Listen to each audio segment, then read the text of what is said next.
sports partners. We are an investment company into a number of sports technology and media companies, primarily with significant threads in and throughout the high school and the youth sports space. So this is a natural fit for all the things that we're doing. We couldn't be more honored to be here, really. And I give Sally and Dusty a ton of credit. We've been doing this, Andrew's been doing it his entire life. We've been doing this for now quite a while, and really Dusty and Sally and their team deserve a lot of credit, because you guys this is the first meeting of its kind in the high school esports space, right? And it's really a tribute to their aggressiveness and enthusiasm and assertiveness to get this thing going. So we want this to be informative, as Dusty and Sally said. This is really want it to be conversational. We want to learn from you, just like you're going to learn from us. As they said, I'm going to reiterate, this is brand new for everybody. When Sally and Dusty and I were kind of negotiating the final terms, we were kind of like, should we go with this, should we not, should we go with us? And I said, really, whoever you choose is going to be a starter. Because nobody's ever done this before. Nobody's done a high school statewide competition. So we're very enthused to be here. We have the expertise, we have the infrastructure, we have one of the leading gamers in the country, if not the world, who's running it. You should have heard these guys before talking about esports and the various games and the competitions and where you do it and the technology. And I realize that there's a handful of you in here who are very knowledgeable about esports. There's some of us that are here just to learn, and that's okay. Like I said, I've been doing this in this industry for the last 32 years. I was a college basketball coach before I got sucked into technology and kind of the business side of sports, technology, and media. And so we've built companies like this many, many times. So we're really excited for the opportunity. We're really excited for the partnership with you guys and with the NMAA, because they've really shown that they want to be the leaders in this, the sponsorship opportunities, but most importantly, and I think we're all here really to make this a great experience for the kids. The competition, so they can be a part of the school in an educational environment. As many people said, we want to bring and include a lot more kids into the middle of the educational environment that maybe aren't there today or wouldn't be there. The STEM and STEAM aspects of this, the kids that are attracted and participating in esports typically are the ones that are the most successful and the most drawn to STEM and STEAM, which is not only important for high school, it's important for the colleges that are recruiting students, it's important to the graduate schools, and it's important to the corporations of America who know that the STEM and STEAM curriculums are going to drive corporate America in the future. So there's a whole ecosystem that is evolving now in and around esports and the kids and the competitions and the ecosystem that's being developed here. So, like I said, really happy to be here. The fact that I'm here to support and to be a part of this, I think says a lot about our commitment to New Mexico and to the NMAA and how pleased we are to be here. Andrew's going to drive the discussion. I'll be here for any questions or anything I can help with my hand make it a little bit when it comes time for that. Yep. But I said Andrew's the president and general manager of Phoenix Esports. He's one of the top gamers in the country, if not the world's top 5% in a certain game in particular. He's been doing it all of his life. He's participated. He's helped run. He's helped manage. His friendship network is built around esports. We have a lot of access not only to individuals with experience, but companies and infrastructure companies and things like that. And then I'd be remiss too if I didn't talk about Outfront, who NMAA has partnered with as their multimedia rights partner, and they're in charge of the sponsorships. And we met in Chicago last week with the Chief Revenue Officer of Outfront, and I would say his enthusiasm for esports and the opportunities around the ability to get sponsors involved, both on a local and a national level, is really a priority from their perspective. So we're going to start slow. Competitions don't start until second semester.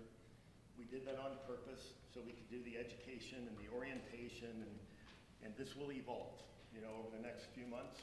And then after the first season, it'll evolve then to next year, right? Like I said, our goal is to make this a great experience for the kids and for you guys in the schools and then with that, I'm going to turn it over to Andrew. Thank you. And we're going to be here all day, so please make this conversational. We want to make sure you leave here having a good feel for where we're going with esports and the esports competition. Thank you. Thank you, guys. So my name is Andrew Barnett. I run Phoenix Esports at a day-to-day level. The important thing beyond that is I'm a really, really passionate gamer. I love esports. I've competed in lots of tournaments. I've been to a lot of the events, and I've seen it from a very, down-to-earth level. Really passionate about it. The important thing, again, this is new for everybody. Some of you know esports, and some of you have never heard of it before. So, there's a whole range of experience in this room. This is an open conversation. We're going to be doing a little presentation, but please just interrupt me. You don't have to raise your hand. Ask any questions you want, and we can kind of talk through this and make sure everyone's on board with everything. So who in this room, self-elected, has no idea about what esports is? Raise your hand. Let me know. No idea. Never seen it before, never, Okay, that's good. Oops. Try it again. So this is what we're going to be talking about. Oh, please. Yeah, we can do that. Yeah, we can send out a link and or the PowerPoint. Also, JP, you're filming everything? Yeah, we'll be posting this online as well. Yeah, so we're going to start off. We're going to talk a little bit about our company, just so you know kind of what our goals are, who's involved, what we want to do, why we care about esports, who we do it for. We're going to go through the section called what we call the Guidebook, which is essentially if you're someone who's trying to implement an esports program at your school, what are the steps that you need to take to get involved, right? And that's everything from school needs to select a coach who's going to be involved, and we've got some guidelines of who should be a coach and who should be interested. And the spoiler is that you don't need to know about esports to be a coach. That's going to be pretty common across the teams and the schools that we work with. Some of the equipment and the IT necessities, these games are played on higher powered computers typically, and there's a lot of necessities and internet and things that are around that. And then we're going to talk about the team structure. Who's the captain? Who works with the team? How does the team communicate, etc. So we've got a whole guidebook of, step by step. If you know nothing about esports, how can you personally get an esports program running at your school? We're going to talk about the competition process, and this is everything involved from, how do the divisions work, and who plays who over the course of the year, and how do we make this look like real high school sports, and what does the state championship look like, etc. Some of the really logistics of the implementation, and we're going to kind of dive into some of those guidebook sections and talk about the really specific details. We're going to talk about how we do marketing and execution.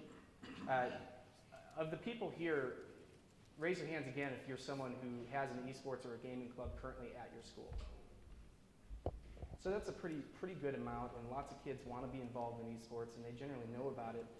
But our goal is for those that don't have an esports club, or maybe a lot of kids who they game at home, but they're not involved with the school after school. They're not in activities, they're not in clubs. How do we get them back into the school, into an educational experience, learning environment? That's our goal of when it comes to marketing. How do we get the word out? You can play esports now. You can come to the school, you can play esports. We're going to talk about facilities for LAN event hosts, and what a LAN is essentially a gathering, a party almost, where people bring their computers and set up on a local area network and play video games together. And sometimes those are 5 people in someone's basement, or sometimes there are 3,000 people at DreamHack who come for a bring your own computer event and set up shop and play video games together. So there's a whole wide range of stuff, and what we want to do for the state tournament is build out an event where people can come, play video games. Those that were the best of the best are invited to the state tournament, and they play out the state tournament in their video games. So we're going to be looking into who can host that, what that's going to look like, how it's going to work, etc. We're going to go through some frequently asked questions, some of the questions that I think you guys have and are probably asking really specific down to the detail. We're going to go through that. And then finally, during this presentation, we're going to talk about what happens between now and January. Then I think we're going to have lunch if we get through all that before lunch, and then after that, we're going to have some question sessions. So this is the management team. You've already met two of us. On the left, this is Tim Prukop. He's a partner of ours. He has a partnership with a company called Allied Esports. Some of you might have heard about the Esports Arena in the Luxor Hotel in Las Vegas. That's a new one. They've got a few more venues. Really professional, top-of-the-line, high-level esports competitions. That company also runs what they call kind of like pickup or pop-up LAN parties, where they'll go all over the country and set up LAN events for people to come to. So we'll be talking more about them later. But Tim is involved with us. You guys know Randy. Randy's a brilliant guy. I don't think he needs any introduction beyond what he had. You know me now. And then Jake Barnett is also going to be helping us, and he's kind of on the infrastructure side. He used to run what's called the Sparty LAN Party, and that's at Michigan State University. They had a LAN event, 500-600 people a year in one of the big buildings. And they would invite all kinds of people in for major tournaments, and they do prizing, and it's a really special thing. So he knows everything from the IT, infrastructure, network, you name it side. That's where he's the expert. Yeah. What's your league handle? abarn279. Yeah. Diligence. Yeah. He's looking up my stats right now. Yeah. I peaked at plat 1. Okay. If you're curious. Yeah. So as a company, Phoenix Esports, our vision, we really want to bring esports at a competitive level to the high school level. Those of you who know about esports, and you can see we've got some images right there of what these events look like, and we'll blow up some bigger ones later. Esports exists at a professional level. You've got guys like Impact, who plays for Team Liquid at League of Legends, who makes $1 million a year salary playing League of Legends, right? It's a really impressive thing, and people are making lots of money and getting involved, and it's a great environment. You've got at the college level. You've got college clubs and these universities who play against each other, and you've got Big Ten Network, who hosts the teams from each of the Big Ten universities, and they stream League of Legends on the Big Ten Network on cable television. So you've got this ecosystem with college and the professional, but bringing actually true competitive esports to the high school, it just doesn't really exist in the same way yet. And there's lots of high schools that are trying to get into it, and they'll play in various competitions, but we want high schoolers playing against high schoolers like you would really any state sport. And there's the long time argument of whether esports is going to be a sport or if it's an activity, if it's going to go to the Olympics. And we've all got a lot of various opinions about that. But the fact is what it does is it behaves as a sport, if it is or not. So we want to bring the same high-level, intense, inclusive competition to high schools as you already have in various sports. So this is going to be more towards the people who have no idea what esports is. We're going to talk a little bit about what esports is. We're going to dispel the notion of esports being, football video games or baseball video games, and talking about the popularity of these sports and how it's really these fantasy games, and sometimes, when you talk about college and the higher level, you've got the shooting games and you've got things like that, and why people are playing it, etc. So esports is competitive video gaming at its most base level. It's the fastest growing sport in the world, especially in the Asian countries, or activity if you want to call it that. It is as popular internationally as basketball and football, which is pretty incredible. I think the MSI was one of the League of Legends events last year, and I believe that it got more viewership worldwide than the Stanley Cup did, which I think is kind of a mind-blowing fact. Yeah, it's incredible. So these huge tournaments take place all over the world.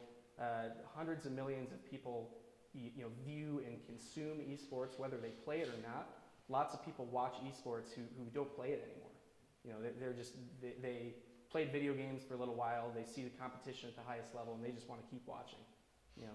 These are the streams and the production quality. This is real, right? This is like real sports. They play the games, and they've got the analyst desk, and they've got the shoutcasters, is what they're called, who are the commentators who commentate over the entire game.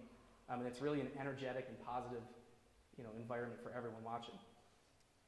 Finally, we talked a little bit about college scholarships. I forgot who it is that mentioned that their kids had a college scholarship, but Bellevue University, Omaha, right? that's right. That's exactly right. Yeah, these colleges, and right now it's 70 plus, and it's probably more at this point. of these colleges are giving out scholarships for esports. So you can essentially get paid, your education gets paid for if you're good at video games, which is kind of a mind-blowing fact, but it's really a popular environment, and people love esports, and people watch it, and people love playing it. Just a quick add-on there. I talked a little bit about STEM and STEAM and all that, but the whole esports ecosystem, don't think of it as, well, I'm either going to play pro or I'm going to go into business. There's a whole infrastructure and ecosystem around esports competition at the pro Right. and college levels, from coaches to trainers to business people to marketers to sponsorship sales. Right? All of those same things you have at the NFL, NBA, NHL, et cetera. That infrastructure you have, and you have companies like ours popping up around that to develop games, to do the graphics, to do the management, to sell the sponsorship. So it is an entire ecosystem that probably a lot of our kids will ultimately gravitate towards. I was an adjunct professor at the University of San Francisco. I've been doing some consulting for them for the last 4 or 5 years, and I was talking to the president, and we talked about starting an esports club, which they agreed to do. Then they moved it into a major in their IT department, and they moved it into a major in their master's their collegiate sports management master's program. They're going to have a master's degree in that as well, because they understood, how big this is getting and how quickly it's getting there. So this is not just, kind of competition, but there's a whole, ecosystem that's developing for people in and around the esports ecosystem as well. And to give you an idea of what the whole thing looks like, Overwatch is one of the most popular esports games. Last year, it was Blizzard decided to franchise, so they had franchise organizations that came in and bid for a spot. And I believe the spots were $20 million, but if anyone knows the answer to that, please correct me. $20 million for a franchise to come in and have a spot in this esports league. And they had so many... And they were going to do 12 franchises. That's right. And they had so many organizations apply that they had to start cutting them. All these organizations coming in, $20 million just to be involved in Overwatch League. And these organizations, getting back to what Randy's talking about, they hire fitness trainers and they hire nutritionists. And these people who are on these teams, they play 12 hours a day, and they're sitting here looking at screens. There's a lot of health necessities there, and they're working out, and they're eating really well. And these are professional athletes. They're practicing 12 hours a day. So it's really incredible. There's a lot of opportunities in esports outside of being a gamer, outside of being, sponsorship. I had a good conversation with the guys at Allied Esports. They're the ones that have the venues I was talking about. They say they bring in a ton of interns in who are interested in film production. They do a lot of, for the streams and the viewers, they do this really well done production for all of these esports events. And there's graphics involved, and there's music involved, and there's people who commentate involved, and there's analysts.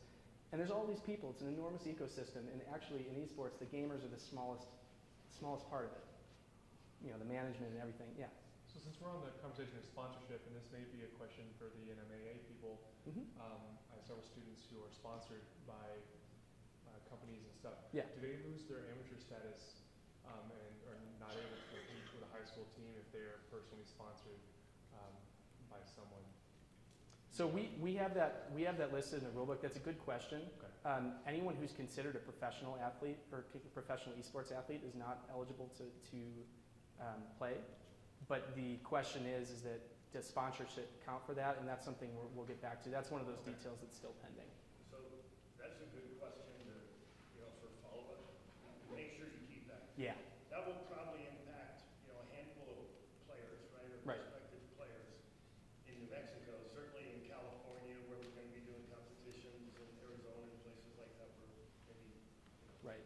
the formalized part of esports is a little bit farther along. But great question, and we'll definitely work with Dusty and Sally and their team on that. And part of that kind of changes too if they're sponsored and they receive money, for example, or if they just receive, gifts and new video cards and things like that, or cases of Monster. It's kind of different for there because that changes. Follow up on that, like what about Twitch? If they're a streamer and they make money off of their stream, does does that count? I wouldn't count that as a professional esports athlete unless they're on teams and playing professionally in a way that they're paid for. Open Division, Right. Overwatch. Right. Okay. Right. Yeah. And we could visit later offline. So just piggyback on what Andrew was saying about the league, where they had 12 franchises at 20 million each. They had 75 groups apply for those franchises. Most of them were ownerships of pro sports teams, New England Patriots, New York Knicks, the Milwaukee Bucks. You know, those are the types of guys who are getting into the ownership level at the at the pro level for esports as well. But the important thing to note with that is for 75, they need something to cut these organizations by. And what they realize is that they don't want people coming in who just have loads of money to throw at this. They want people who are really ingrained in the gaming industry and really care about esports. And that's really what we're here for. We're here to garner that.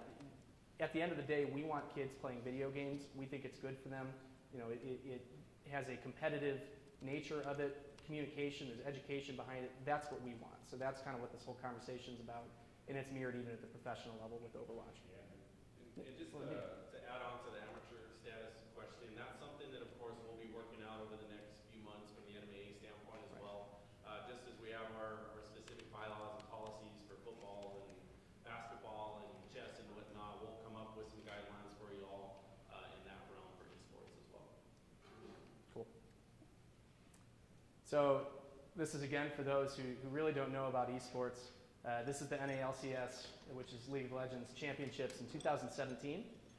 This is what an esports event looks like. And they're playing, you can see up here, it's kind of hard to see, but they're playing a fantasy video game. They're not playing Madden. They're not playing, NBA 2K. This is a fantasy video game. This is a basketball arena that's full of people watching them. And to add on to that, our coach actually was getting tickets for South Korea this year. Oh my gosh. Within a minute, tickets are sold. Yeah. You don't Oh, yeah. get it. You don't get it if you don't click on it within Right, seconds. right. So they sell out instantly. And those are football stadium size venues. Right. 80,000, 100,000 places where they play the Olympic Right. competitions. Well, I even went to the one at the Chicago Theater as the semifinals 1 or 2 years ago for the same game, and I think my tickets were $70, $80.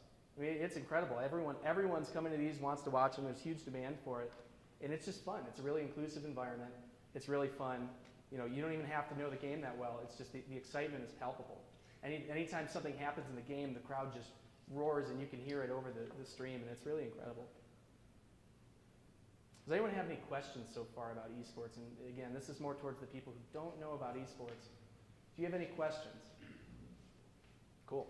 I was going to say that for those of you that don't have an idea about esports, there's a documentary on Netflix. Yes. It's called "All Work, All Play."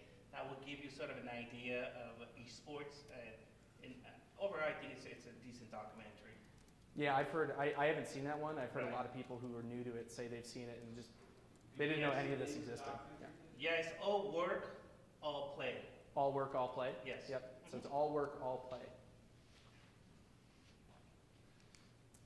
Here's the academic benefits of esports. Ultimately, the reason we're here at the state level is to talk about why this is good for academics. Why is this good for students? Why should students be playing video games? And there's always kind of been the thought that video games and TV rots your brain. And maybe that's back in the day when you got the gamers who sit in their basement playing, Super Mario all day. Not that I have any problems with Super Mario. But, and that's the thought, is you're sitting in your basement. In reality, the new age gamer is more social than ever, right? They're playing multiplayer video games with 5, 6 friends at a time. They're all communicating. They're talking about strategies. It's really an invigorating environment, and that's kind of what we're here to talk about right now. One of the big things that Randy brought up is the STEM exposure. There's a huge correlation between students who are interested in the STEM fields and those who play video games, and especially competitive esports. A lot of these colleges are actually starting the esports programs because they want to attract people who are in the STEM fields to come in and be involved in the college and graduate from that college. So it's a huge correlation, and I think that STEM especially, STEM is the new group of people who are going to be running companies in the future, right? And that's why esports is really good for STEM. Integration in the school community, we sort of talked about this a little bit, but you got a group of students who sometimes don't play traditional sports, or sometimes they're not in many clubs. And this is a group of students that in the previous years, schools have had trouble getting them to come back to the school, join clubs, communicate, make friends, things like that, getting them involved in the school. And that's what esports does. You're hitting a new range of people who otherwise aren't involved. They go home after school, maybe they play games on their own, whatever it is, and you're bringing them into an educational environment where they can make friendships, and they can go and learn how to communicate, and they can learn how to deal with problems, which is a really big one. These games can be really frustrating. It's just like football. You lose a football game, and you're angry or you're sad, and you have emotions, and you have to learn how to deal with those as a child. So that's the same thing that the esports games give. And that ties into the education-based participation, which is that at the end of the day, we're building communication skills, we're building teamwork skills, we're teaching people how to work together. It's a really, really, really great environment, and I know it firsthand. College and scholarships, touched on this earlier. 70 plus colleges and universities are now offering scholarships. The canonical example is Robert Morris University. I believe they were one of the first ones. And they came in and said, you know what, we're going to build a League of Legends team, and we're going to pay you to come to our school. You're going to get a free or semi-paid-for education if you can come here. And things like that drive the esports experience. But again, you don't have to go do esports just like if you were going to go do football at a small college. You don't have to go into it thinking that you're going to be pro. It's going to give you a great experience. It's going to open you up to the industry. And if you're someone in the STEM field, you're going to be able to, sorry, I thought I plugged in. If you're someone in the STEM field, you're going to be able to move on and be part of the esports industry in general. Sorry, I need some tech support.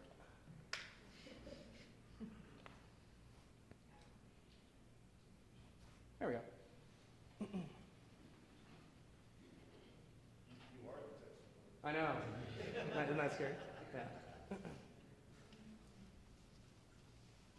And then this is, again, we've kind of gone over this a billion times, so we don't have to touch too far on this, but the entire ecosystem in esports, there's everything. There's people who are part of the production who are interested in making movies. There's people who, maybe they want to do sports commentating in their video games. They like video games, so now they can do commentating.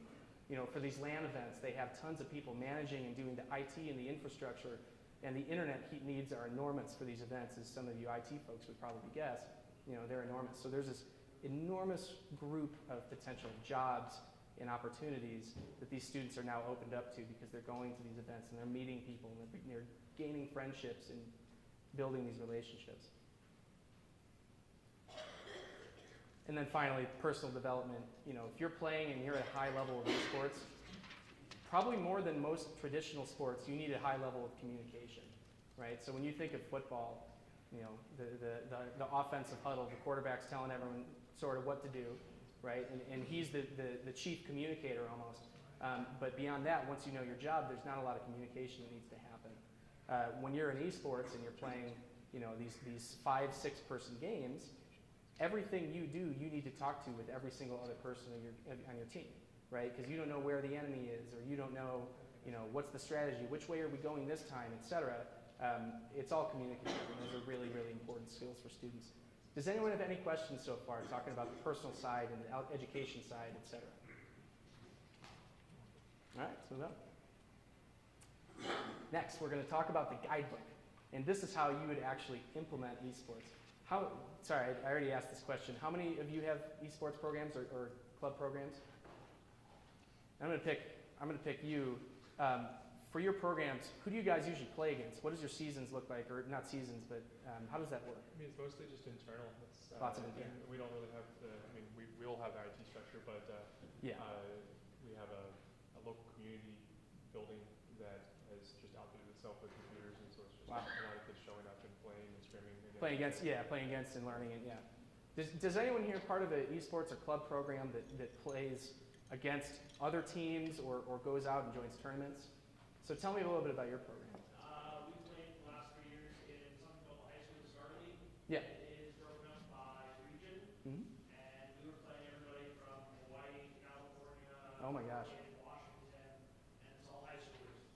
And it was always Saturday, default time was 5 o'clock. Yep. Local time we could go, we shifted, communicated Yep. You moved up and down, and in your standings, the top 4 out of each division was nationals. And how many people are involved? My team or Yeah, how many people are involved in your team? I run it both as a club and a competitive team. Yeah. Being a teacher at the high school, I can actually build multiple teams. I was taking 14 to 20 kids to the national tournaments every year, and that's where it is. We don't travel. Right from home. So, That's exactly right. they do League of Legends, they did Smite, they had Hearthstone, they had Osu, they had a couple of different various games. Biggest draw that I had always was League. I did have an Overwatch team last year as well. Overwatch is a little bit harder because a lot of them play it on console and it has to be on PC. Right. Rather than play VHSL. Right. But nationally, we were playing probably another 300 to 400 teams across the nation. Wow, that's incredible. And that's the same experience. You know, imagine if you can do that right there, but you're actually playing against other high schools, you know, same rated kids, you're put in a division, and now you're playing every week like it's a real thing, you know, and that's kind of what we want to do right here. No, that's a great story. I have a quick question. Yeah, of course. Where does, I asked this gentleman, where does the funding for your sports come from? The funding for Your program? my program, I don't get any funding. Well, All my kids play from home, so they all play on their own computers. This year, I've got IT installed in League of Legends and 1 computer labs. We've got practice time set up Mondays and Fridays from 2 till 5. And then I've got it set up where the games are long anytime after 2, all the way till about 9 or 10, or play games on weekends. so the school pays for the power and everything? Yep, so they take care of all that because the lab's there anyway. Yep. Yeah, so that's the important thing is by a school by school basis, the answer is always going to be different. It depends what equipment do you already have? Does that equipment work for you? You know, and sometimes, you know, sometimes you can play from home, but I think our goal here is we want to bring all the students together in an educational environment. You know, there's been a few stories thrown around about why being together is much better than being separate. So that's the goal here. Of course, that's always an option, but we really want to bring people together, and if that's the case, it's going to be different on a school-by-school basis, and we're here to help consult and help you through that process of how do we set this up, how do we make this work for everybody.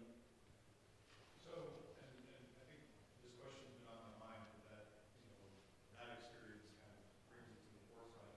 You know, as a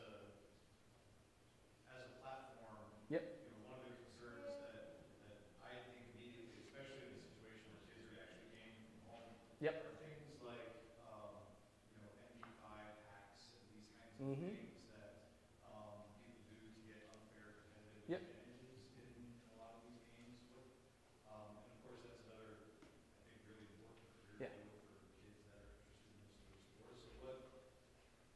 So what are our safeguards against those kinds of things? So we're going to, and that's actually, I'm glad you brought that up. That's one of the things we're going to talk about during the FAQs. The shorter answer to that is that we've got a whole bunch of guidelines about cheating, you know, part of which is dealt with NMAA guidelines, but we have it beyond that. Personally, we have a zero tolerance cheating policy of any kind.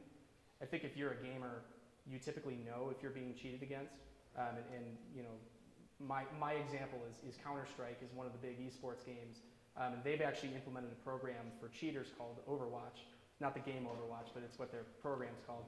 And it allows seasoned players to go in and look at the replays of people who they think have cheated and come to a judgment as to whether or not they really were cheating. It's pretty clear. A lot of the games have built-in anti-cheat. You know, some of them don't, like Counter-Strike doesn't, League of Legends does. So it's totally dependent game to game. But the answer is that we've got experienced gamers who can watch the replays, know if you're cheating or not, and we have an absolutely zero tolerance policy towards cheating. Because if you're in a live sport, it's really easy to tell if someone's cheating or, you know, Deflategate, if you deflate footballs and things like that. You know, with video games, it's kind of like golf, integrity and honesty is such a core tenet to playing those games, and it's part of the competitive experience that, you know, if you're someone who's willing to go and cheat in a video game and go through the process of giving yourself an unfair advantage, you don't belong in a competitive league, pretty much. And to piggyback on that, we actually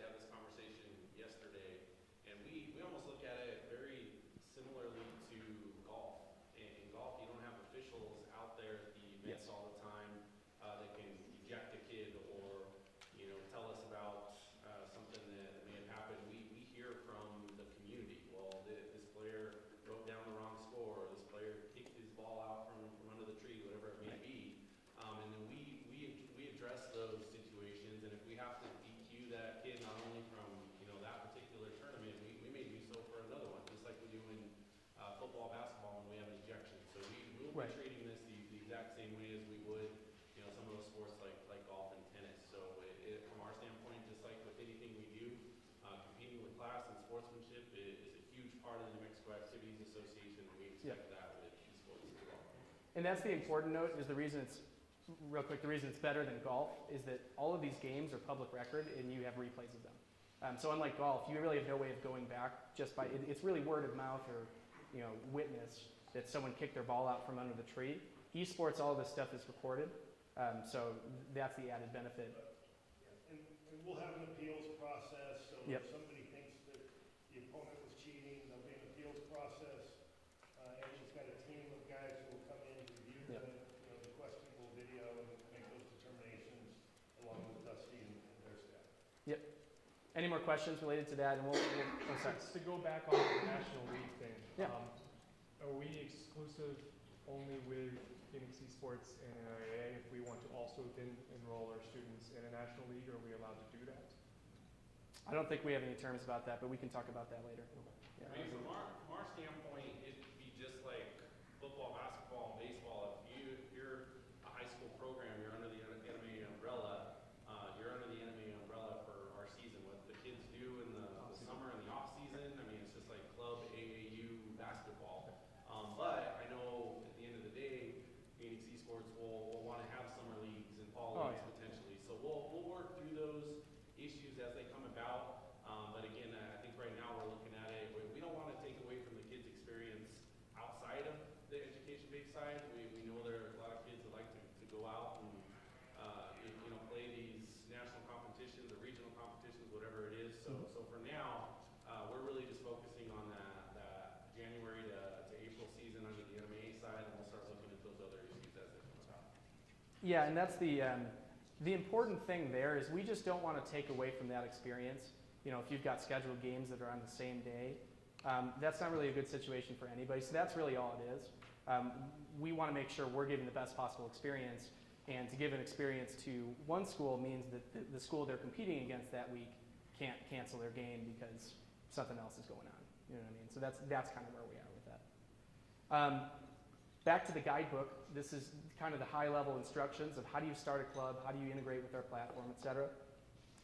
All of the registration and instructions and all the details are going to be available on our platform, right? And you'll be able to get all that instructions, etc. But we're just going to go through a high level of it.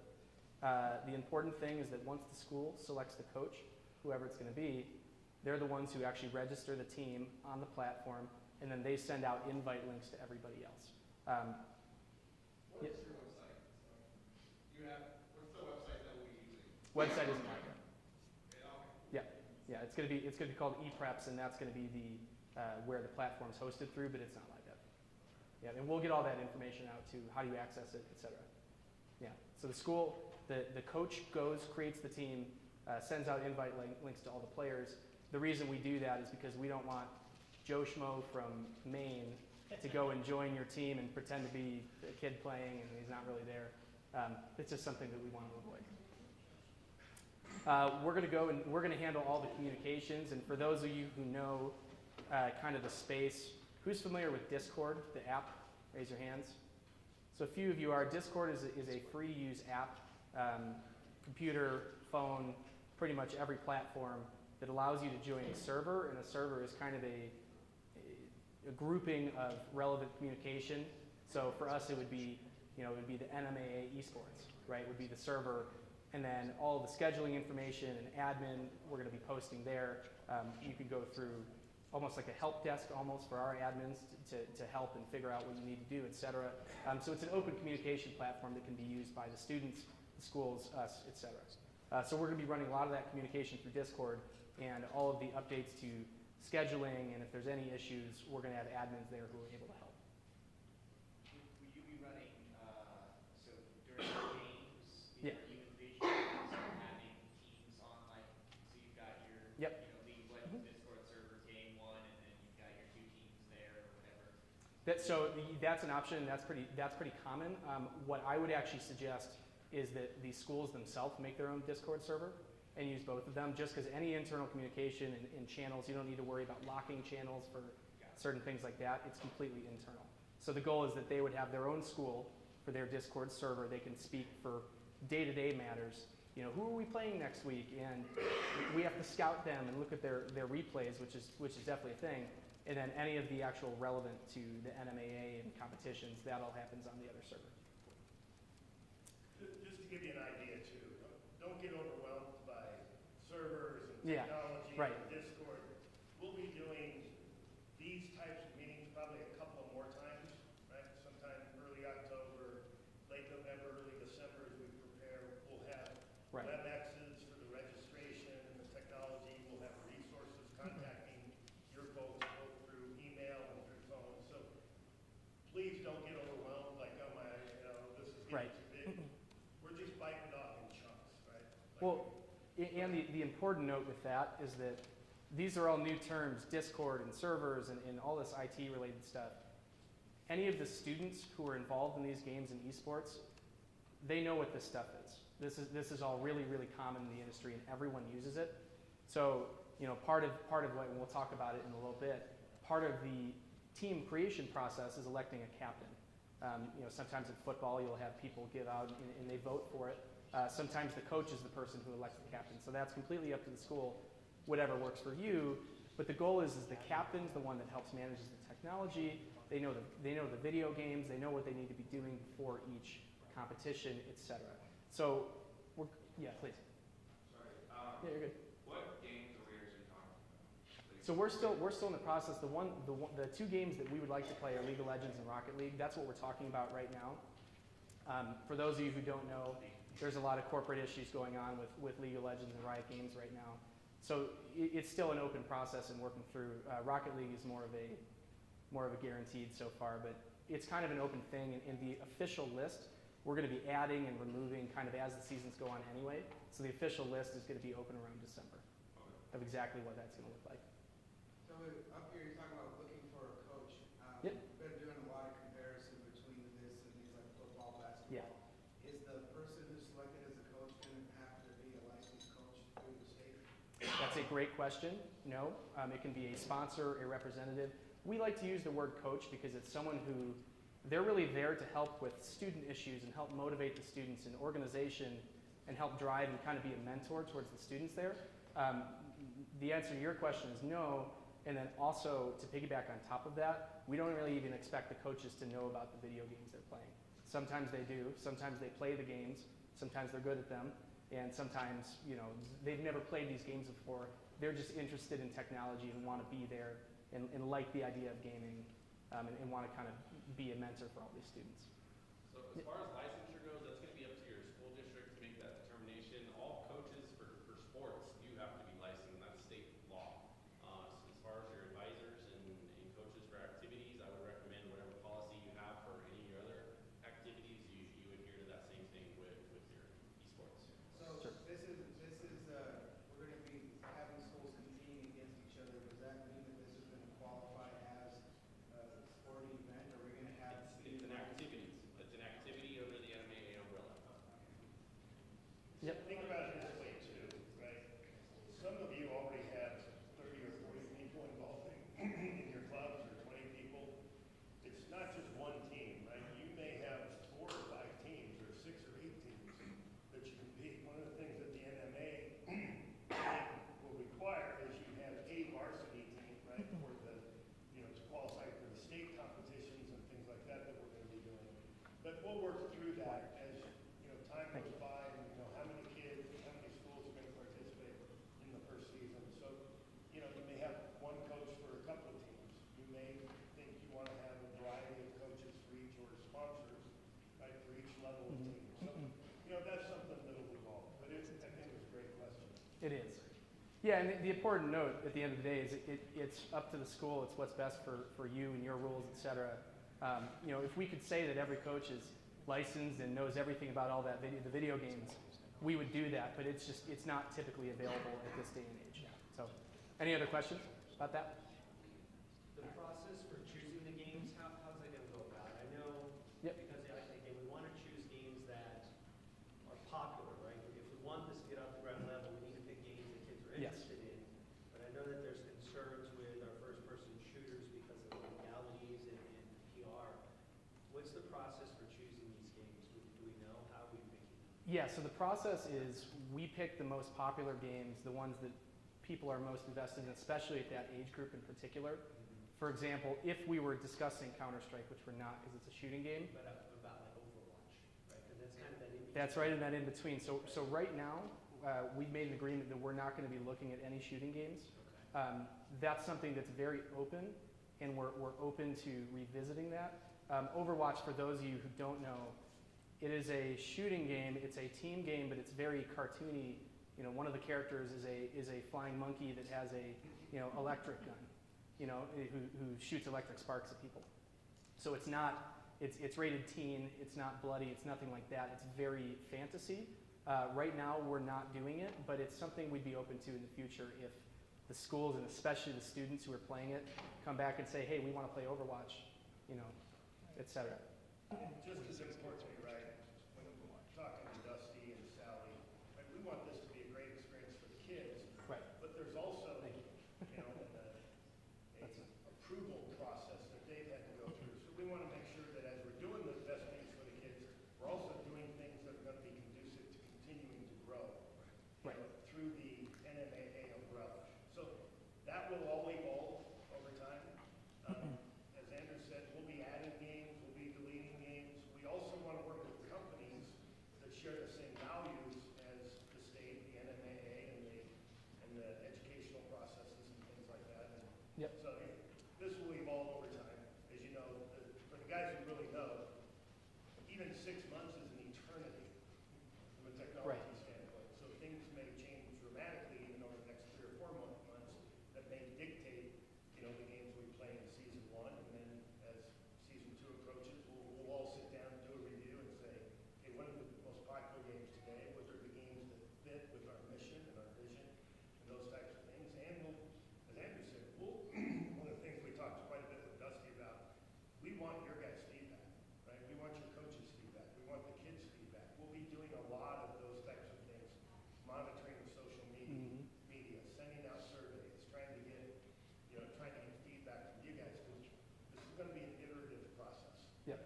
As we've all talked about, we're all learning here, and that's something we're very committed to and very invested in, is to make sure that we are continuing to do the things that are in the best interest of Correct. the kids in the state.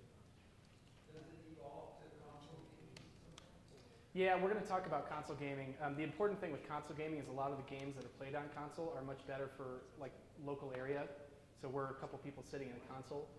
One of the reasons that for online competitions we're actually avoiding sports games is they're not good to be played online, just from the infrastructure and technology of the games themselves. Fighting games share the similar thing, but we do want to do it at our live events especially.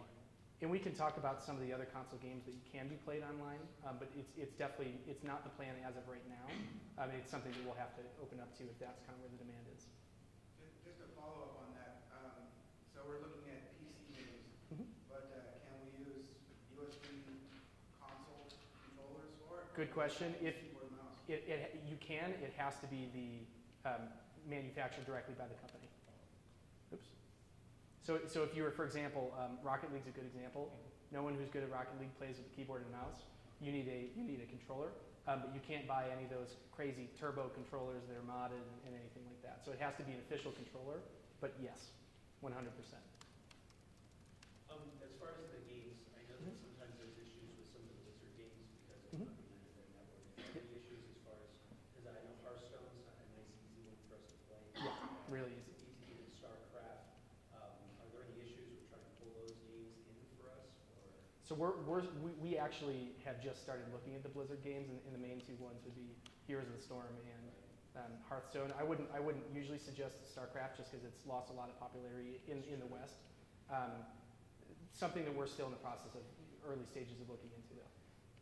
So you said sports games, Yep. not so much. Originally, there was a suggestion that NBA 2K might get rid of this one. I guess that's probably off the table now. Well, again, we want to do it for the live events because I think those games are really, really good, but most people who've played those games online, it's just not a good competitive experience because of the lag in the way that those games are built. To your point, though, one of the things, and Andrew will talk more about it, but one of the things really exciting when we get to the LAN events or the live in-person events, there's not just the competition, then there's a LAN party around the side where anybody can bring their own computers or use the computers there. They can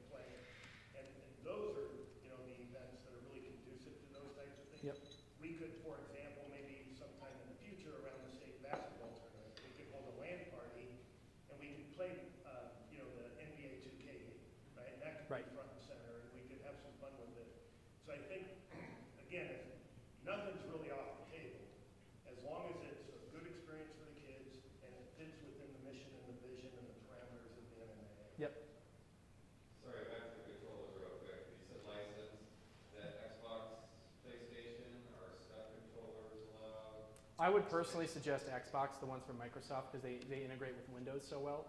I don't know how the integration is with PlayStation controllers to Windows, if you need an outside app. I would suggest Xbox controllers, and we can come up with some exact guidelines of anything that's third party beyond that.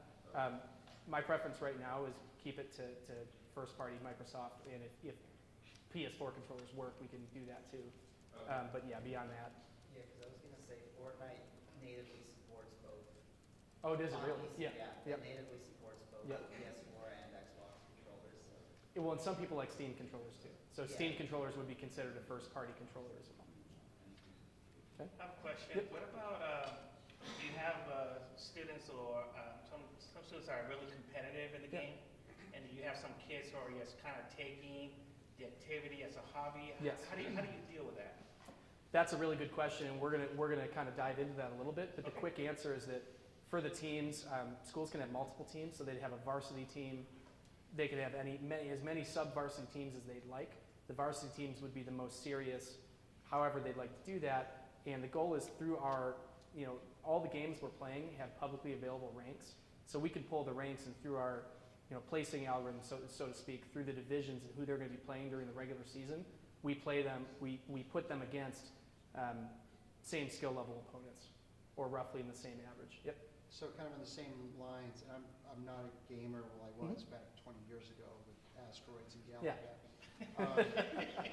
How do my understanding of like League is that if my son plays with lesser players and loses, then his ranking is going to be affected. Correct. So how do we allow good players to play with developing players without damaging their rankings? So if they play with lower ranked players and they win games, their rank actually doesn't go down. But so are you talking about actual official competitions or during practice time? Because it's two different answers. I guess I don't know. So during to answer both, during official competitions, all of these games are played in what's called custom matches, which are essentially lobbies that you open up. They're not on the regular ranked system. Your rank is not affected. You can play anyone across skill levels. And that's how these games are played, so anyone can come into those. If you're talking about practice, and these are players who are playing with the lower ranked players, and maybe they're a higher ranked account or something, a lot of those actually vary from a game-to-game basis. So I'm going to use League as an example, just because you brought it up. If I'm a diamond ranked player in League, I'm actually not allowed to play games with a silver ranked player at a ranked level. So the options there, if they want to practice together, is they can play unranked games where anyone can play together, or there's some other options. They can scrimmage against other high schools that are in the same league environment, and that's part of what we want to do. Okay, so it sounds like there is a mechanism for advanced players to play with new players. Lots of options. And nothing gets messed up. But when we get into the league play, right, we're going to set up the leagues, 18 leagues, with kind of competitive level teams, right? So everybody's competing in essence against the same or similar level players, ranked players. Right. And students that join, they're not like, they're creating new accounts for them, right? They have to build all the way up, or they can use their accounts? No, we want them to use their own accounts. So that's how we pull their publicly available skill level. That's how we know how good they are, basically. Yep. So we actually want them to use their own accounts. Yep. And the varsity team for like League of Legends, is that 5-man with a couple alternates? Yeah. So that would be the goal. It would be a 5-person team. I think right now we've said that you have up to 2 substitutions. The important part is that 24 hours before each official match, that roster has to be locked. I can use League as an example. When you're in a competitive team, you do lots of scouting. You figure out the characters that the other team plays. You'll go and you'll scour through all of their records and all of their stats, trying to figure out how do I get an edge on them. So if you need to know who you're playing against, basically. And then how big are the teams for the Rocket League? What are the matches going to look like? Yeah. So right now we're still deciding if we want to do 3 versus 3 standard or 2 versus 2 duos, which are 2 of the options. So that it would be either 2 or 3 starters per team, plus 2 subs. So I'll tell you, everybody who's kind of esports is saying, please. Okay. Yeah. So if we have any input on that. No, that's good. No, you do. That's the whole point of this meeting. Is you have full input. Yeah. Yeah. And it's all documented, so you can go back and, right, recount it. Okay, great. Contribute it to the meeting that way, I right? think we'll have plenty of bookings for Rocket League. If we get 3 on 3, we Yeah. may start getting 18 and 2 on 2. Right, right. Question? So my question is, if you're locking your rosters 24 hours before the game, Yep. and if you get online during those 24 hours to research your opponent, Yep. I can see my boss being a little concerned about a Thursday game or something, when you're talking about a kid spending 24 hours from Wednesday to Thursday, possibly preparing for their esports game. Sure. And electing algebra. Is there any thoughts on like having these competitions on like Saturday afternoons or in some way so that if kids are going to take that 24-hour advantage to try to really get to know their opponent, They're not doing their homework. they're not doing that during algebra 1. Yeah, no, that's a good question. I can tell you from a lot of personal experience, the process of watching and going through those statistics isn't a long thing. It's kind of like how on Thursdays before your Friday games of football, you have your practice without pads where you go through and you just run the plays really quickly for a couple hours. That's the same thing we're expecting here. So this isn't a 24-hour deal. It doesn't really take that long to do that. We get a lot less time spent doing that than watching game film for a football. Oh yeah, definitely. Yep. Yeah, and part of the reason we want to do games during the week is we want to bring kids together and have it be an inclusive environment where, students can, or where coaches and sponsors can be available and the kids are all available. And we're trying to bring them back in after school. So part of that is doing that, is having that on the weekdays. So, like, in a small cars, are these dates flexible to change, or are they set? Because our resources are very good. 7 boys, that's my varsity basketball team. Yep. 5 only want to play. 6 girls, Yep. that's my varsity girls team. Sure. 4 we want to play, but we have a match on Thursday. Right. And we can't have a team here because we got to be on the road. Right. We're playing at home. So, What's the time and dates or? so part of the scheduling is it's still, right now we're saying it's Tuesdays and Thursdays and they play at 5 p.m. That's currently what we want to do. That's up to change, but at the end of the day, it is going to be difficult for us to say, hey, we have to reschedule because one team, a couple of the people had to go home, or maybe their mom wanted them to come do their homework instead of play esports, and then the other team is just kind of left hanging. So these schedules are going to be published really far in advance. That's part of this, and it's going to be really clear when the games are played.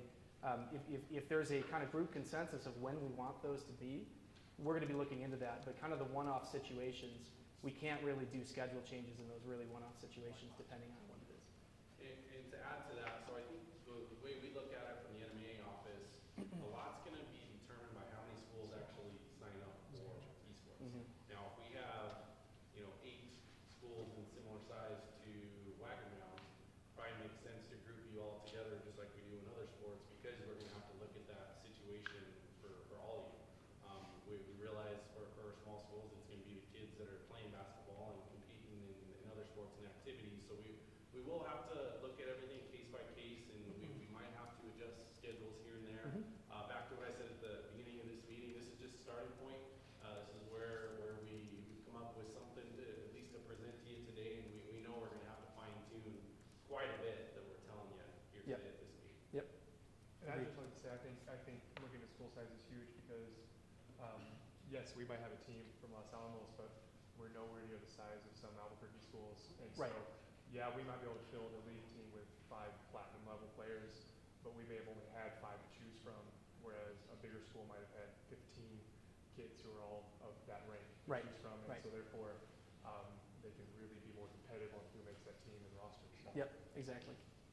And how long are these games or matches or tournaments? Or That's a great question. So on a day-to-day basis, it varies very fully with the game. Right now the plan is, if we're doing something like League of Legends, we're doing a best 2 out of 3 game. And some of those games can range anywhere from 20 minutes to an hour at typically the highest. So there's really a big range, and they play best 2 out of 3. So you could expect that would take up to 2 hours maybe, right? Maybe even 2.5 hours. It would be like a football game or a basketball game. Games like Rocket League, and I think the standard setup is best of 5, I think what they do. And each of those games are 5 to 10 minutes. So even after 5 of those, it would still be about an hour. Okay, So it depends on the game pretty much. Okay, so then you're thinking Tuesdays and Thursdays from 5 to 7? Yes. Is gonna be Yep. our- Yep. And again, that's just the initial thought. For how many weeks? How many weeks? 7 weeks. Yep. So it's the divisions are going to be put in divisions of 8 schools, all of which are relatively the same school level. I should say 8 teams because schools can field multiple teams, and they're going to play effectively a round robin where they play each other team twice, and that would be 14 total matches if there's 8 teams for. And we'll probably set up some preseason games, right? Oh, Some yeah. exhibition games and things like that. Yeah. So everybody can get the feel of it in Yep. the game environment that does count against the standings. So is there a way, or are we looking at how to get this to be a spectacle sport, e-sport for the school to come in and watch? So for their families, for their friends, for other kids in school to come to the lecture hall or computer lab or gym and stuff in there? Yeah, absolutely. In our goal, and we're talking through how we're going to handle the streaming of the actual games onto Twitch, whether it's going to be, a few of the selected games or it's going to be all of them. I would have a quick disclaimer to say that the sort of the high school market for esports, and especially for parents and people who've never played these games, really unclear what's going on in the games, and you wouldn't expect for those regular season games to be people would want to come watch them typically. But yeah, absolutely. Change that though, so we do Right, get right. Yeah, that's the goal, and I think one of the core differences between this and traditional sports is that if you've never watched football before, if you see a wide receiver go for a diving one-handed catch, that was an athletic play. It's very clear, right? You kind of know the human body and the limits there, and people defying the limits of the human body is impressive to see. And when it comes to esports, the same things don't always apply. So that's why when you're someone who's never played or not involved, it's a little hard to get into viewership, but absolutely can happen, and yeah, we can set that up. Yeah. Will there be shoutcasting that can be done? Yes. There we go. Yep. And That's ideally, I would want someone from our school, a student from our school, shoutcasting that particular from game. our Yeah. point, from San Diego Prep's point of view, and I would like the other team that we're competing to be able to have the same shoutcaster doing their version of the game. Yeah, absolutely. That can be opened up, and that's part of the thing is if we plan to stream every single one of those games, it's going to be very difficult to get shoutcasters on all of those. So that's where we want to open it up to students and other people who are trying to learn how to shoutcast. And then when we go to the actual LAN events or the state championships, that's when we hire actual shoutcaster talent at a professional level to come and shoutcast those Well, and I games. wanted to add on to that, there's actually information that's at hand that happens that you don't want your opponents to know. So in game, the way it usually works is whenever you watch the game, so like let's say he's playing a game and I want to go watch it, I'm going to watch 3 minutes behind where he's actually at Correct. because there's information currently in his game that the other team, it's crucial that they do not know that. And Correct. Yeah, usually spectating systems, it's actually delayed, so you don't have people watching. As it live. is, right. Yeah, so. And that's really important. In a lot of esports games, it's the core gameplay mechanic sits behind the idea of my opponents don't always know where I am, so I can move around the level and try and sneak through them, etc. So you wouldn't want someone commentating directly over what's exactly happening, because then if someone's about to come to the top of the map and engage me in a 2-on-1, if I can hear the shoutcaster, I would know that's about to happen pretty much. So, but yeah, in terms of shoutcasting in general, absolutely.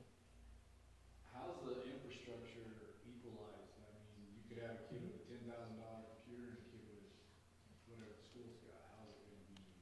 Yeah, so as long as those machines meet the recommended specifications of those games, that they can run them, whatever the game may be. Beyond that, we're hands off. We want to have people get the high-powered gaming machines, but we were talking about this earlier. He has a friend that's one of the highest ranks in Counter-Strike, and he played on an old netbook. Yeah, from what we've experienced is a lot of the time, like good players will play on good equipment, but it doesn't necessarily define the player. Right. So like we have had one of our players whose rank was 6th player. He plays Counter-Strike, and he played it on a netbook.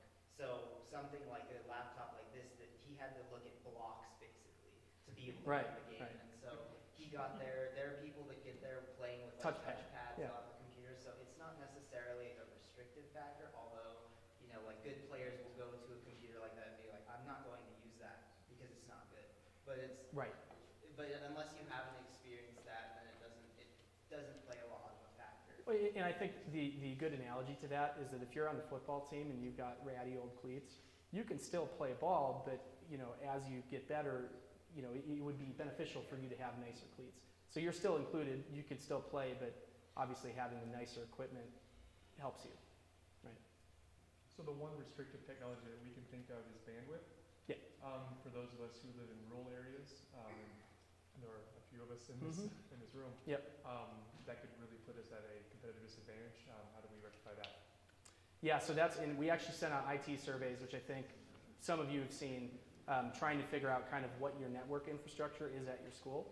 And that's where we start to talk about if you don't have ample bandwidth for esports competition at those times of day, that's where we need to start considering other options like, assuming you can't upgrade that, other options such as a sponsored place that they can go, an event space that computers can be set up over a long period of time. We've talked about the idea of these kids are already playing from home, so they can compete from home. We're trying to avoid that if possible, but it is an open option and it does work. So there's a lot of options of what you can do if you're not available to get the high-powered setup pretty much in your school. Does that answer your question? Does that answer your question? And we'll be working with you over the next couple of months, going through. So if you haven't turned your surveys in that Dusty sent out with the invitation, make sure you get those back so we at least have a starting point. How many guys are IT directors or in charge of IT at the schools? All right, great. So we'll have somebody, for the folks that are interested, we'll have somebody contacting your IT folks and starting to work through that. We have ways to test it. The games have ways to test it, make sure you have the right throughput and bandwidth and things like that. And we'll come back with some recommendations that either you can do as a school, we can do with third-party sponsors or corporate. And I think somebody was talking about they went to a community center that they have the computer and the bandwidth set up. So there's lots of different options. The important thing is we're going to be your partner to help make sure that you have the optimum capacity to compete. Yep. Question? Yeah. Like a lot of other people, you lost me at Shopcast. Can you explain that? Oh, of course. Sorry. I appreciate it. Yeah, no, sorry. When you're involved in the industry, there's a lot of terms that you kind of use that I just forget about. So the concept of shoutcasting would be just like a football game where you've got commentators who are doing color commentary and someone who's kind of giving a lot of the information and the play-by-play. That all exists in esports too. So in some of these games, you've got the commentators, the shoutcasters, who sit and commentate over the entire game. And then if you're a viewer of that, it helps you understand what's going on. They call out little details that you typically wouldn't understand. Typically, the shoutcaster is someone, just like any other sport, who understands the game to a level where they can analyze it in a way that the average viewer can't. And it's also a bit entertaining too. It's like 50% Yes. entertainment, 50% knowledge. So. Well, yeah, the shoutcasters, that's actually a really good point. Part of it is the entertainment aspect. The shoutcasters, every time a big play happens, they're yelling and they're hooting and they're hollering and they're having a great time and explaining. They're kind of hyping up the whole experience. So they're almost half MC, half analyst in detail, pretty much. So in sports like football, basketball, baseball, there's a standard way of scoring. Yes. So you have a definitive winner and a Yep. definitive loser of the game. So we're talking about possibly each semester playing different games, different types of games, first-person shooters versus Yep. RPG, stuff like that. All the above. So is there going to be like a standard way of determining what the student's score is, how they're ranked, all that stuff based off of the individual game that they're going to be competing in? Yeah, so it's just like any other game. You have something like Rocket League. You play a best of 5 per match, and each match is a short 5-minute match, and then your best of 5 decides which team wins. So every game has a different way of explaining which team wins. Rocket League, it's simple, it's soccer, so it's whoever has the most goals at the end wins. In League of Legends, it's who can kill the enemy's base first. But it's very clear which team wins, and then however we're doing each particular game for a match, there will be specific rules to decide who wins, pretty much. And then from our standpoint, the way we have been looking at it would be almost similar to a track meet where, you have your League of Legends team, your Rocket League team, and then hopefully one day down the road we're expanding to even, more games.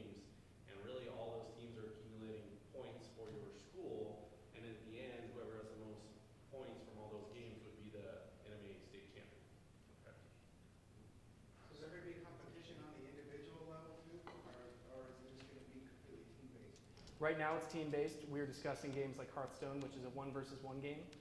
That's probably the only single game that we're going to do for a online season, a single 1 versus 1 game. When you get talking about sports games and fighting games like Super Smash Bros. And any of these other ones, at those actual state events, if we run tournaments for those would be 1 versus 1 games. Just one more question, Dusty. You said it was kind of like tracking corners. Does that mean that as a school, we could compete, like, say, if we didn't have any interest in the Rocket League one, or our computers won't run League of Legends, whatever, we could compete in one thing, and then still have access to that, even though it was like, oh, the United States Championship was half, you're losing half the points, but you can still compete at least in that? Absolutely. We want participation with this. Right. So we would open it up to any school that can field a team. I talked with one school the other day. They said, well, we think if you guys go with Rocket League and League of Legends, we might only be able to field a Rocket League team because it's only 3 students, and it was a smaller school that said, would we still be able to participate? Absolutely. We want as many kids and as many schools from across the state to take part in esports, and because of that, we'll open it up. And yeah, you might not, be eligible for the state championship trophy, but we have that happen in track. There's some very small schools that they don't have athletes that participate in the field events, for example. So yeah, it would be open. And that's also up to a lot more conversation, because you wouldn't want a situation where a team who's, let's just say a day where we have 5 games available. You wouldn't want a situation where a school is able to field a team of really or 5 different teams of low-level players and win by default just because they were able to get the most points. You wouldn't want that situation. So that's going to be one of those details we're figuring out. At the end of the day, we want really high-level competition, and if you win in high-level competition, you'll be rewarded, right? Will you be tracking individual players' stats through y'all's website? Kind of like if we're looking at league, we'll be able to look up and see so high school's mid has this kind of KDA and high population. Right. So that, Yeah. So we have options through our platform for custom fields for every single game. So we can track as many stats or as few stats as we want. Because as we start talking about college scholarships Yeah. and stuff, I know That's a really important. Yeah. Okay. Can the kids be on both teams, or are they? Very good question. That's another detail we're talking about. The initial answer is yes, but that is very subject to change. At the end of the day, you don't want a kid who's in high school who's playing baseball and lacrosse at the same time. They can't put in the time that's necessary to practice. And when we're talking about competitive and garnering a real competitive environment, you need to be able to practice and you need to be able to spend time with your team. And if you can't do that because you need to spend time on other things, that might lead to a lesser experience. So we're in the process of talking about that, figuring out what the time requirements look like. We don't want kids playing 7 hours every night. That's not an educational environment. We want a couple hours like any other sport to dedicate to practice, and if you have to split that between 2 games, you can't remain competitive at both of them. So it's still up for discussion, but that's kind of where our head's at. Okay, and then can we have multiple teams per game? Yes, 100%. And are they competing at the same, or is it going to be like the varsity team and the JV team? It would be more like that. Yeah, varsity and JV. I just stepped out on anyone else's question. Can schools consolidate, let's say like smaller schools sort of join together, like going on? That's a better question for you. Yes, and I think we will fine tune those details, but the way we're looking at it right now is just like our sports, you can have co-ops at the small school level. So I do think that's something that we will consider, and who knows, I mean, we may even consider it for larger schools in this scenario, but definitely at the small school level, co-ops would be something that's That's the nice thing about video games. You don't have to physically go travel across the state and play with them. That's right. So. Indeed. I know we're discussing things, but just in your professional opinion, Yep. do you see a need that this grows? We have a lot of schools, we're talking about classifications. Should this be something that we gender out? And you've got your boys esports team, your girls esports team? Yeah. Do you think that they need to do that? No, I would say no. That's the beautiful thing about esports, is that anyone can play at the same level. There's no need to do that. There's no differences in strength or anything like that.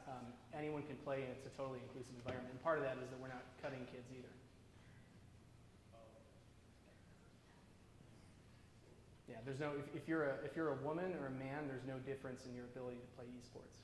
But at a professional, like a professional Yep. event, how many of the players are female? Is it? At the highest level, almost none.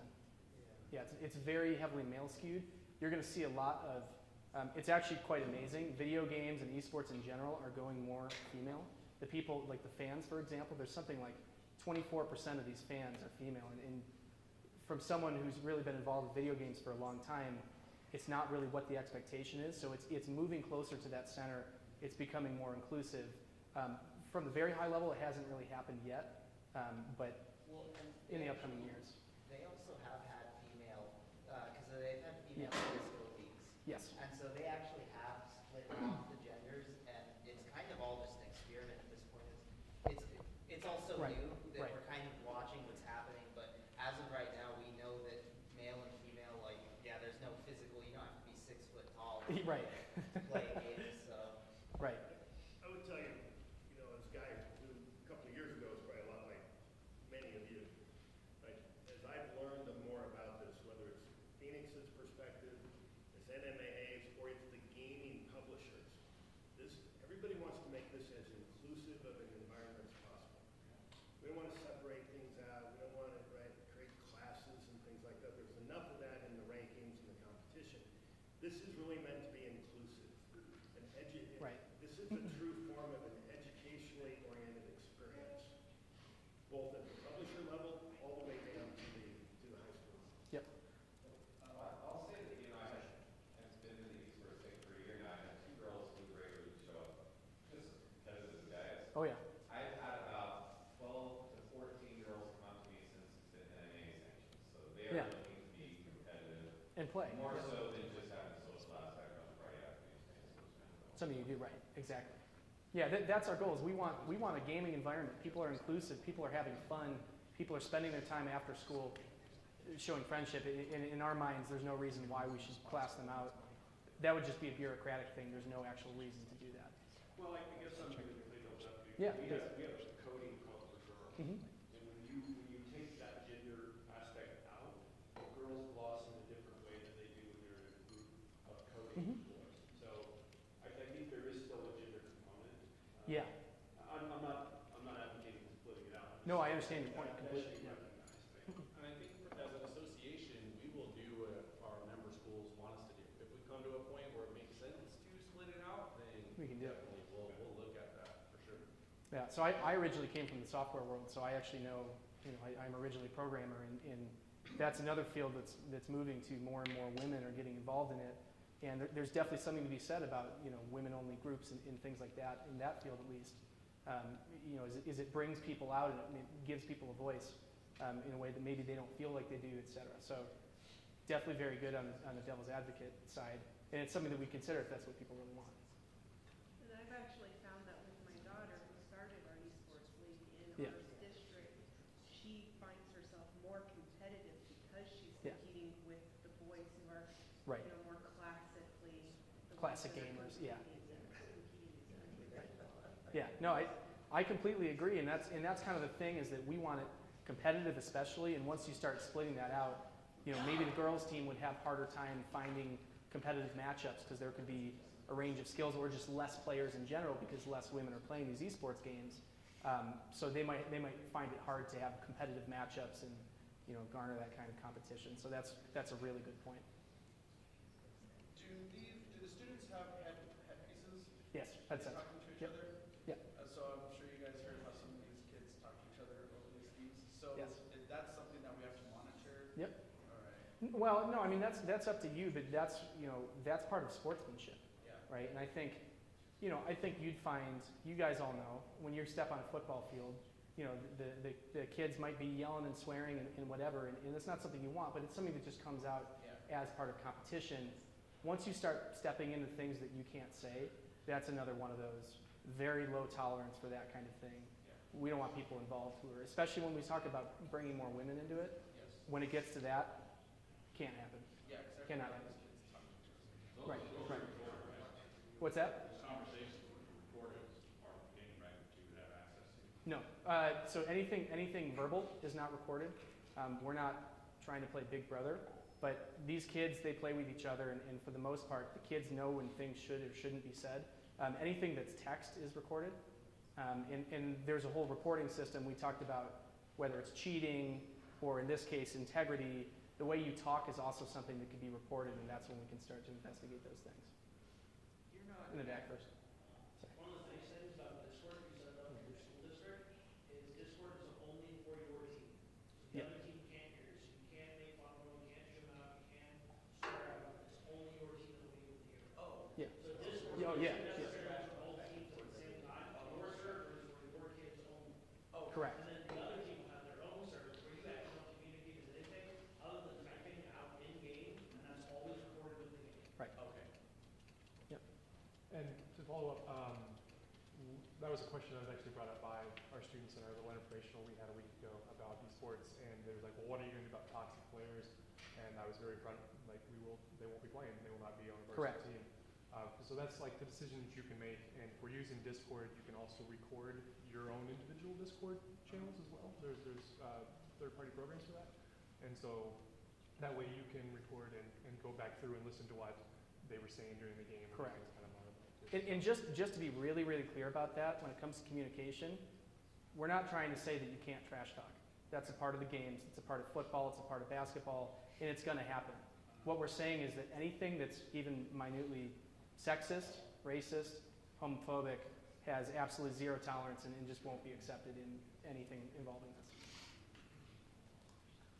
So, I mean, if they're just communicating on their headsets, can't we have a monitor on there that's just listening to everything, and then when they hear it, they can just get a game monitor? I sit in Discord with my kids here. So I'll Yeah. listen to the whole time. And as soon as it starts becoming toxic, I shut it down. Last year I made the kid for the rest of his high school career. So sorry, you're not playing with me ever again. Right, you can't do it. Yep. Yeah, that's up to you, and that's your policy. There's kind of a level of trash talk or whatever you want to call that you think is okay. You really have the choices over that. That's up to you. You can do that. We can record them through third-party applications. That's something that we don't really want to take a part in, though. We're there to talk about the stuff that just cannot be said, and anything beyond that, we're not going to really be too involved in that. When my activities director sent me here, she gave me the NMAA sports player contract. Yeah. And said, hey, read this over.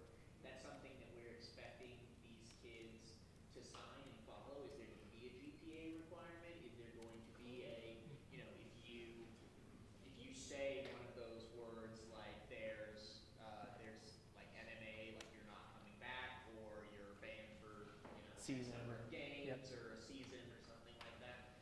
What is from your side? From the NMA standpoint, scholastic eligibility will be the same as it is for all other activities. So we just have some changes with that, but the same guidelines that we have for chess and basketball and everyone else right now, those are intact. As far as code of conducts, I mean, those are always up to individual schools to come up with their policies. I'm sure each school probably has something in place already that you piggyback on for esports. We will, of course, as I mentioned earlier, if there are certain things that we need to address, whether it's cheating or unsportsmanlike behavior, we'll do that just like we do with everything else that Right. we sanction throughout the year. Yeah, and that's important too when it comes to even witnesses. If you've got a bunch of players on the other team who have actually come together and say, hey, this guy was saying racist things in our game, if that's a common occurrence, whether or not you even have those, the logs of exactly what they say, it's pretty clear. For someone to actually come out and report someone for really unacceptable behavior is generally enough to at least start a conversation about that. Yep. So I'm not sure what the right answer is, but this is a bit concerning to me. And the reason is my daughter played varsity soccer. Yep. I'm sure if we mic'd all of the players on that soccer pitch, half of them would be kicked off the team for language, for comments they made to other players. Yep. If we videotaped every single game, Interaction, we saw my yeah. daughter elbow someone coming in, she was a goalkeeper. This is a very different realm, the fact that we're going to be able to record transcripts of every single athlete. Right. I don't know what the right answer is, but that seems very disproportionate to what we do to our other. And that's why I take a much regulated stance. It's up to the school at the end of the day. I'm not going to sit here and pretend like trash talk and things like that. things that happen on the pitch and things like that don't happen during esports too. I think we all need to realize that they do happen, so we're aware of it, and we know that once that steps too far into something that is just not acceptable at a school level or at a societal level, that's when we actually have to step in and do something about it. We're not going to be banning kids for saying across the aisle, hey, you sucked last game. It's not our job. That's up to you if that's something that you do or don't want to have, but that's not a place where we're not going to take an opinion on that. One thing to really remember with this is new. There is certainly a stigma around video games and gaming and esports. We need to make sure we're the exemplars for school sports. Right. It did not pass with a unanimous decision, and we need to keep that in mind. And that is my code of conduct for my esports club. Right. I think that needs to happen for the competitions. We need to show that we are better than the other sports teams. We do, but we're also not going to write a 300-page Bible of the exact words that can and can't be said. You know what I mean? So it's a middle ground, pretty much. I have a question. Do you guys have some type of literature that can go to parents explaining esports that we can maybe use in our schools? Yeah, that's a great question. Part of the actual official guidebook includes a lot of what we would call marketing material, but really it's just information on what esports is, why does it exist, who plays it, why did they play it, everything involved in that, and that's part of the entire guidebook, which pretty much gives you the entire A to Z of the entire process. Yeah. Any other questions? All right, we can move on. We were talking about, before we were doing questions, we were talking about coaches. Again, coaches are just representative. They don't have to know the games. They don't have to really be academic about all this stuff. What they do need is to help with the practice schedule. They need to help, kind of as you were talking about, be that person who sets the code of conduct and says, NMAA guideline says you can't say anything that's sexist, racist, or homophobic, but we're better than that. We're not just those three things, and you can't say whatever you want. We're not dropping F-bombs while we're playing. We're not doing things like that. So that's part of the coach's responsibility, is really to be a leader and to explain what is and what not is allowed. There's always going to be disputes between teammates. I think that's pretty common in every sport and activity. You're always going to have issues, and having that, that figure there who's there to moderate and help those two, figure out their issues, et cetera. That's what we're looking for in a coach, representative, sponsor, et cetera. These are some general top-level guidelines of our actual program. One of the big things is that coaches who are involved in this need to be available at the time of day that the games are going to be played. It's always possible, given a situation where the kids are playing from home, given that situation, it's not like the coach needs to be there at their homes. They need to be there available to, if there's any technology problems or any disputes or something, we need the coaches or representatives to just be available during the times of the game. We already talked about roster locks for the games. Pretty much if you're scouting or at least wanting to know who you're playing against, how they're ranked, we need to have that locked 24 hours before each match officially, so that you couldn't have a group of 5 new players come in and play, that official day's match. Talking about, yep.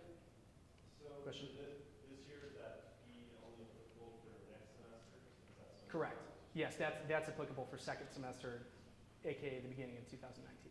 Yep, and that's a fee paid by the school, and that's $50 per student that's involved. Is that an NNAA